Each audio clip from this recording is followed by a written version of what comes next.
โอเคกะสบายดีอีกทีหนึ่งเนาะกะสำหรับคลิปนี้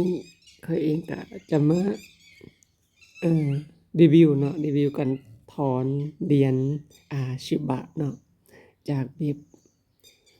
ฟรีบอนเนาะซึ่งเว็บนี้กะเด่นแบบง่ายๆเนาะคือข้อยจะถอนก่อนแหละ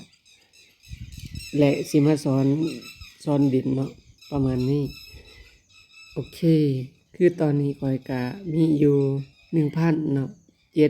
77ชิบะเนาะที่จะต้องถอนประมาณนี้แหละและข้อยจะถอนเข้าที่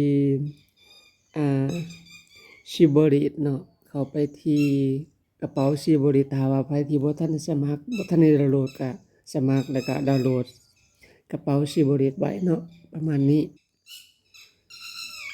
ตอนนี้ก็มีอยู่31เนาะ31.212ชิบะเนาะโอเค เข้ามาที่เว็บได้เนาะแล้วหลังจากนั้นให้มาที่Bitlo เนาะโอเคหลังจากนั้นก็เลือกเนาะเลือกเห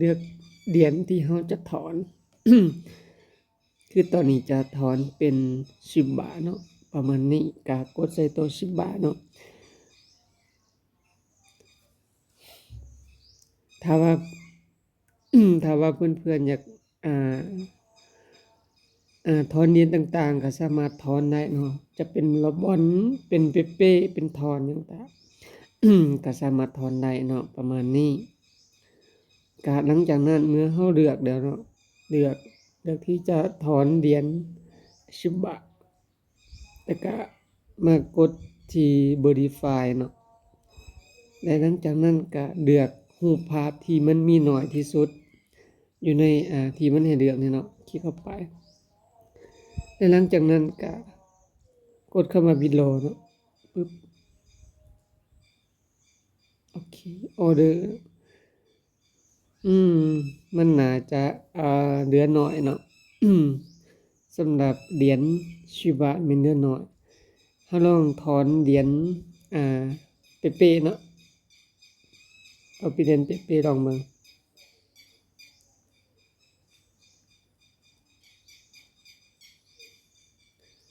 ก็เฮ็ดคือเก่าเนาะหลังจากนั้นก็เลือกรูปภาพที่น้อยก็โอเคเนาะก็เรียบร้อยเราก็จะได้อยู่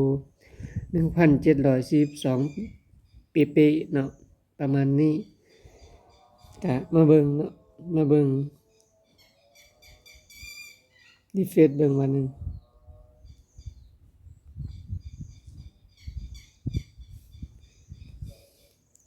ตัวนี้เนาะที่เราโอนเข้ามาเมื่อกี้นี้เนาะก็1,742 เป๊ะๆประมาณนี้เนาะก็คือมื้อนี้โอเคเนาะเราจะมาเบิ่ง วิธีการเล่นเนาะถ้าว่าไผที่บ่ทันได้สมัครก็สมัครมาได้เนาะเมื่อสมัครมาแล้วมันก็จะมีหน้าตาแบบนี้เนาะ หน้าตา Dashboard ทำอิฐเราอยากโชว์เหรียญหยังก็สามารถโชว์ได้เนาะ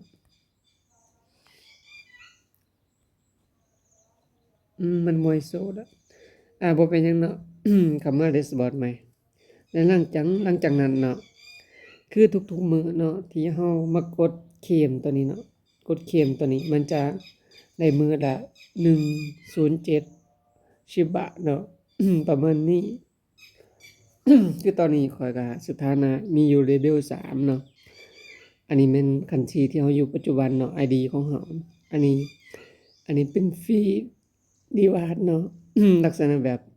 ฟักเชตอย่างต่างๆเนาะถ้าว่าเราเคลมเราจะได้อยู่16ชิบะต่อครั้งเนาะประมาณนี้เป็นช็อตลิงก์เป็นหยังต่างๆเนาะถ้าว่ามีเวลาว่างก็ สามารถมา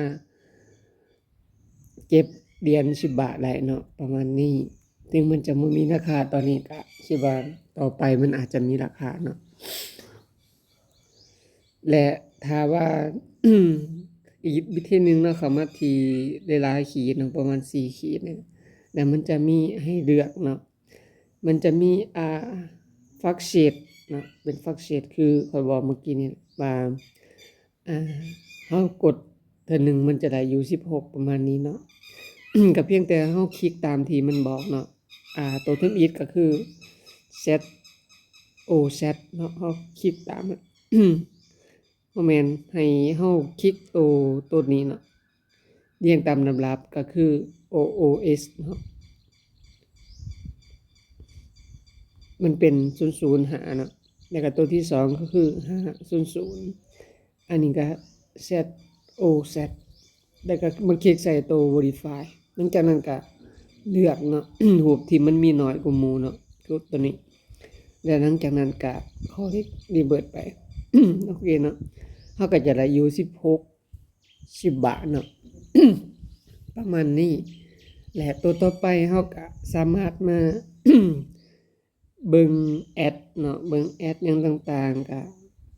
30วินาทีเฮาจะได้อยู่100ปลายเนาะมันก็จะมีให้เลือกแต่ละอันเนาะค่าตอบแทนแล้วก็เป็นช็อตลิงก์เป็นหยังต่างๆเนาะถ้าเฮาลิงก์ครบตามที่แบบว่าเฮาเบิ่งแอดครบ10เนาะเฮาก็สามารถมากดเคลมเนาะเพื่อที่จะหักประมาณนี้